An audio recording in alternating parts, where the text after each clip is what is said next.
বন্ধুরা, দুটো ছেলে মেয়ে একটা দোকানে এসে তাদের সাইকেলটা বিক্রি করতে চায়। দোকানদার বলে এই সাইকেলটার দাম আমাকে কত দিতে হবে। মেয়েটি বলে আমার ভীষণ টাকার দরকার। তখন দোকানদারটি এই সুযোগ নিয়ে বলে আমি 2000 টাকার বেশি দিতে পারবো না। কিন্তু তার ভাই তো তাকে বারণ করে, কিন্তু মেয়েটি বাধ্য হয়ে সাইকেলটা দিয়ে দেয়। দোকানদার তো অনেক আনন্দ করতে থাকে। কিছু সময় পর তার দুই ছেলে আসে এবং এসে তারা দেখতে পায় তাদের বন্ধুদের সেই সাইকেলটা তার বাবার দোকানে। এরপরে তো তারা অনেক অবাক হয়ে যায় এবং বাবাকে গিয়ে বলতে থাকে, বাবা এই সাইকেলটা তুমি কোথায় পেয়েছো? এই সাইকেলটা তো আমার বন্ধুর, ওর মা ভীষণ অসুস্থ, ওর কাছ থেকে মনে হচ্ছে তুমি কিনেছো, ওর মায়ের ভীষণ সমস্যা।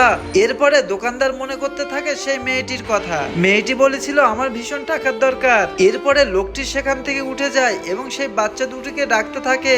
এরপরে বাচ্চা দুটিকে বলতে থাকে আমার ভীষণ ভুল হয়েছে, এই নাও তোমাদের সাইকেল, আর তোমাদের মায়ে অসুস্থ তো এই টাকাটা তোমরা রেখে দাও। মেয়েটি তখন বলে আমাদের সবাইকে লাইক শেয়ার সাবস্ক্রাইব করতে বলো।